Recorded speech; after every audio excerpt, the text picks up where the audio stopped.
we have Blue Beetle, and that is a new DC Universe property. And Right. this was, the biggest thing coming out of this was, Latin superhero diversity, all that good stuff.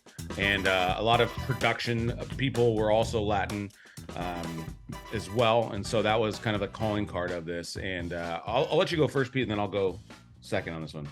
Thank you. Yeah, this is Blue Beetle got decent reviews. I mean, it's got 78 Rotten Tomatoes, it's got 6.7 on IMDb, and I get it.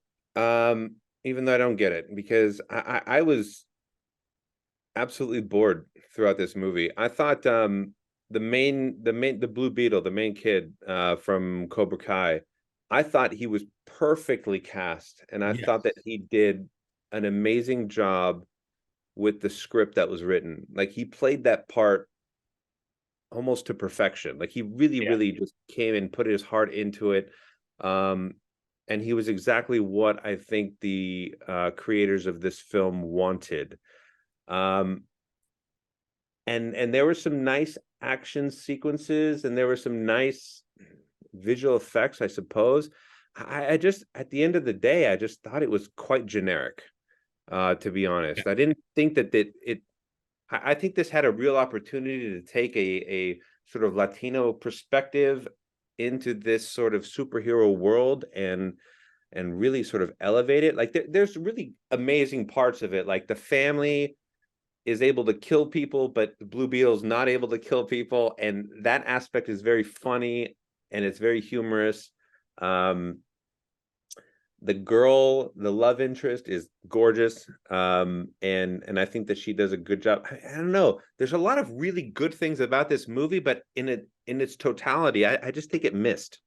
Let me Go ahead, please. because I think I know why it failed, and it's Right. really kind of classic writing things. So, for instance, one of the biggest writing flaws in this film, and I agree with you, I thought the movie started out pretty solid and interesting, and it really kind of tailed off in the end, because I think, again, when you're talking like some of the really great scripts, everything is interconnected and everything plays out and has a purpose. So, like, one of the main things in this movie, this is not going to give it away, spoiler alert, this is not going to be a spoiler, but so, if you're scared, fast forward 20 seconds if you're really scared. No, it's really not. So Blue Beetle in the beginning is trying to go to law school, right? And ultimately he doesn't go because he needs to help the family.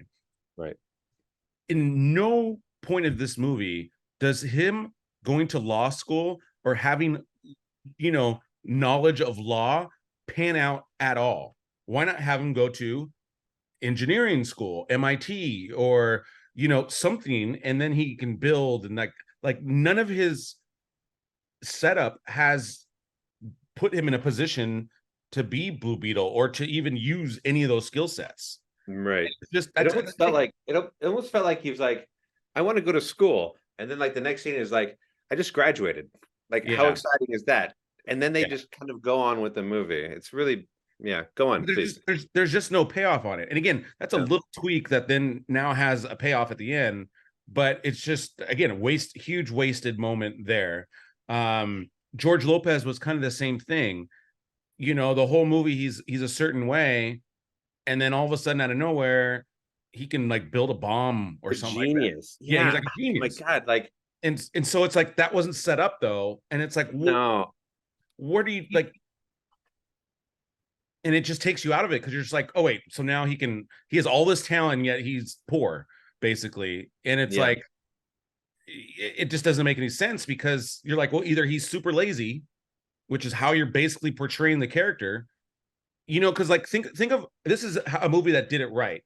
Think of Independence Day, right, where you have Randy Quaid's character, and he's a drunk, and they set up him the whole movie. He fails, and finally he gets a shining moment, and then at the end you lose it, because you're just like, oh man, like, finally. And the kid's proud of him now, and it's like, man, that's a home run on side character development and playing it out. And again, you're talking a pure action movie, Independence Day, right?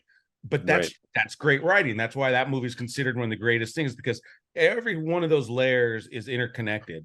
And I think that's where this movie just didn't spend enough time fleshing it out, because these are easy problems to solve, and you just need to work them out.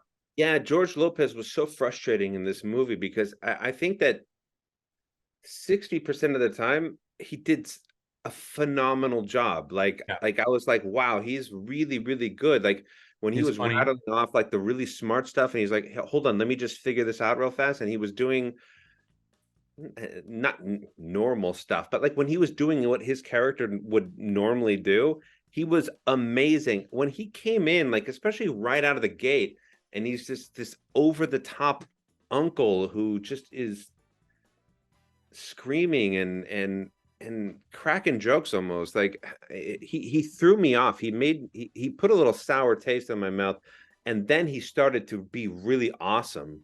I think if they would have started him as that character, I think that he could have been the easy number 2 in this film. Yeah, for sure. I don't know. It just missed it by that much. Like it was almost there. Yeah. I know what they were going for, and they almost had it. Yeah, it's a fine watch, but yeah, don't get the hopes up. Yeah, I mean, Nicole and her son saw it and they enjoyed it. So like you're saying, I think there is some entertainment value there, for sure. But I think again, Cobra Kai kid, I can't pronounce his name. He is awesome. Yeah, he is awesome, and I think again, he's really good in this film. Yeah, somebody's gonna write him a really great role, and Xolo Maridueña. Yeah, I can't pronounce. He's awesome in this role. Susan Sarandon, who is one of the greatest actresses of all time, I could give a shit about her performance in this movie. That's what I think about it. I don't like her in this movie. This was poorly cast. She had no business being in this movie, and her performance. And her character is poorly written too. But she mailed it in. Even if it was written poorly, she would have the ability, as the actress that she is, to do something incredible with it. She just wasn't feeling this movie. You can tell. No offense. That's all I'll say about it. Yeah.